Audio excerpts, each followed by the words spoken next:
Assalamualaikum warahmatullahi wabarakatuh.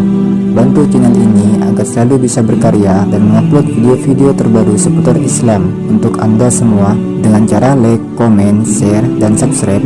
Satu subscribe dari kalian sangat berarti untuk kami. Terima kasih. Ada sebuah hadis yang dhaif. Hadis itu dhaif. Tidak boleh jadikan akidah kita, tapi hanya sekedar untuk didengar sah-sah saja. Apa kata Rasul? Bahwa Al-Mahdi dibaiat nanti di bulan Muharram. Diawali dengan terjadi hantaman meteor ke muka bumi pada bulan Ramadan, di pertengahan Ramadan pada hari Jumat. Kalian larilah ke dalam rumah-rumah kalian, tutuplah pintu dan jendela kalian rapat-rapat. Masuklah ke dalam kamar, sujudlah kalian baca subhanallah, subhanallah. Siapa yang membaca itu, dia akan Allah selamatkan. Yang tidak melakukan itu, dia akan binasa celaka. Maka qadarullah bertepatan 1441 besok ini, pas hari Jumatnya tanggal 15 Ramadan, hari Jumatnya 1441 besok. Apakah ini Allah Alam? Tapi hadis ini dhaif. Kata Ustaz Syafiq Basalamah, ini hadisnya malah maudhu katanya. Ya, dia bacakan riwayat dari Syekh Ibnu Jauzi, tapi saya mendapatkan hadisnya dhaif. Cukup sebagai informasi bagi kita. Yang jelas tanda-tanda yang lain mendukung. Nah, kaum muslimin yang kami muliakan, melihat tanda-tanda ini semua, jika benar demikian, berarti dari Oktober, November, Desember, Januari, Februari, Maret, April, Mei kita Ramadan. Tinggal Juli ya, Mei, 7 bulan lagi ke depan kita Ramadan.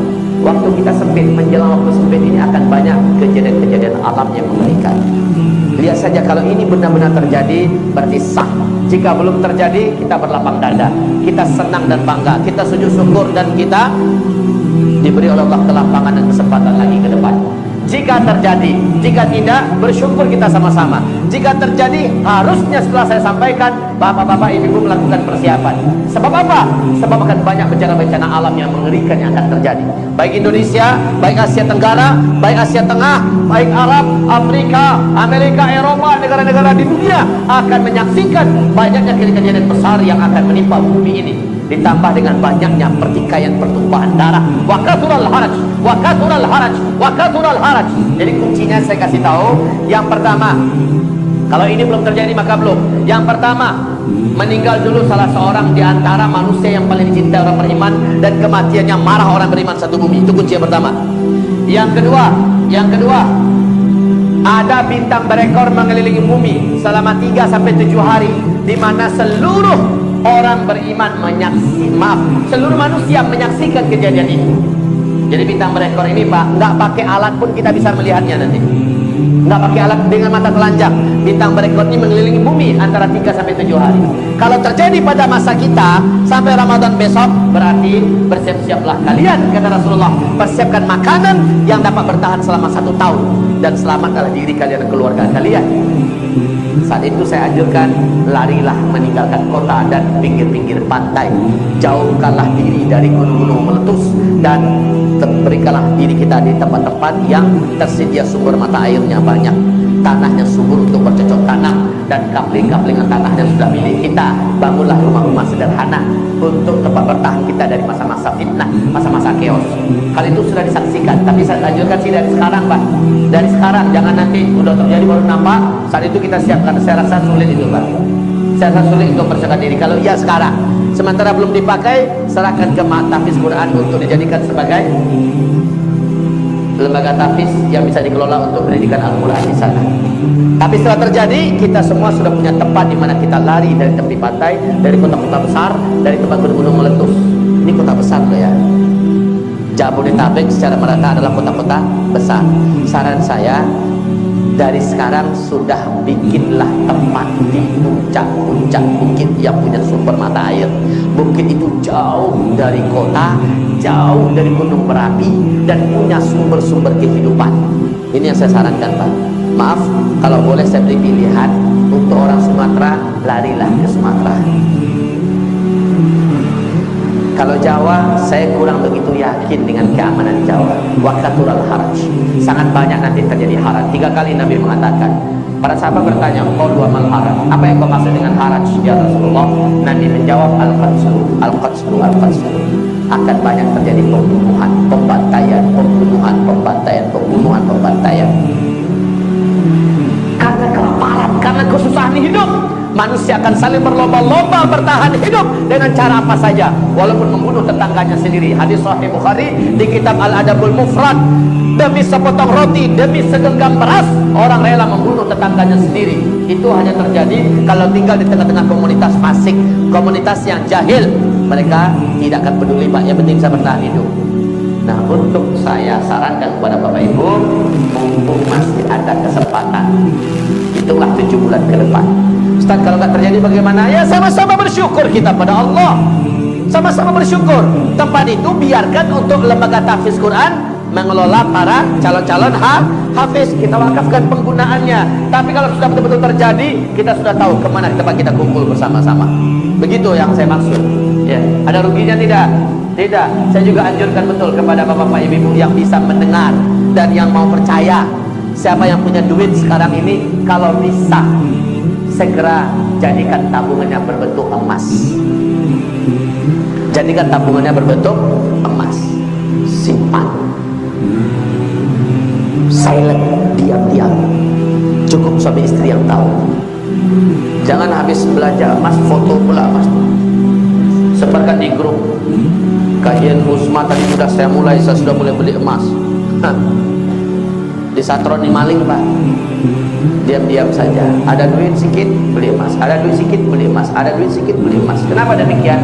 Nabi kita benar-benar menekankan nanti di akhir zaman kalian semua akan kembali menggunakan emas dan perak sebagai mata uang kalian. Emas dan perak. Saat itu uang-uang kertas kalian akan berserakan di pinggir jalan, menjadi kertas-kertas yang tidak berguna dan tak berharga, dipermainkan oleh anak-anak kecil kalian seperti daun-daun menguning yang berguguran dari batang pohon. Akan kembali kepada emas. Bill Gates telah menyebutkan kepada kita bahwa bersiap-siaplah menuju kepada kehancuran ekonomi global yang menjadikan uang tidak lagi ada nilainya.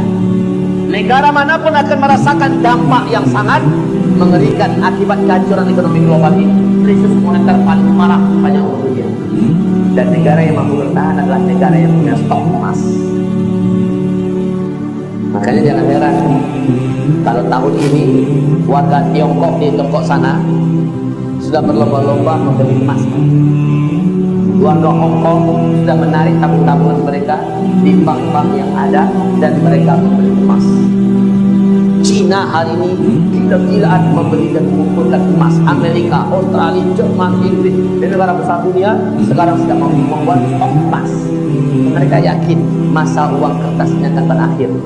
Kalau Bapak Ibu mendengar ada Bitcoin atau electronic money, saya pastikan dengan hadis-hadis Nabi itu tidak akan pernah berjaya. Walaupun sudah dimulai sekarang, kan sudah mulai tol, ya beberapa mall kan sudah mulai menggunakan Bitcoin, ya menggunakan electronic money. Tapi itu tidak akan sampai sukses berjaya di dunia. Sebab apa? Masih di masa-masa jayanya uang kertas ini akan berakhir. Bapak semua akan digiring secara pasti oleh Allah kembali menggunakan emas. Jadi siapa yang punya duit, ada rezeki sedikit, ya belilah emas. 1 kilo, 2 kilo. Kenapa ketawa, Pak? Tapi amalkanlah ini, Bapak tidak akan menyesal. Apa ruginya kita menjadikan mobil tabungan kita tabung emas? Ada ruginya tidak? Emas cenderung naik harganya dan yang pasti dia stabil, ya kan? Toh kapan-kapan kita perlu uang masih bisa kita uangkan, jadi gak ada ruginya. Ini nasihat saya, ya. Wahai hamba-hamba Allah, Bapak Ibu sekalian, di akhir zaman ini kata Rasulullah SAW, orang-orang yang dijamin terjaga, orang-orang yang dijamin Allah selamatkan, baik dari dukhon, baik dari fitnah kemurtadan, baik dari fitnah kemunafikan, baik dari ketika munculnya Dajjal, orang yang dijamin oleh Allah selamat hanyalah orang yang imannya benar, imannya kuat, akidahnya teguh, tauhidnya lurus, sementara amal soleh mereka banyak. Mereka lah yang dijamin oleh Allah selamat. Bukan orang yang duitnya banyak, bukan oleh investasinya banyak, bukan oleh yang jabatannya tinggi, bukan oleh yang hartanya dan tanahnya luas, bukan penguasa pemimpin, orang yang memiliki pangkat yang hebat ya, yang akan selamat di akhir zaman hanyalah orang yang akidahnya kuat, imannya mantap, tauhidnya lurus, tentara amal solehnya banyak. Hanya ini orang yang akan diselamatkan oleh Allah Subhanahu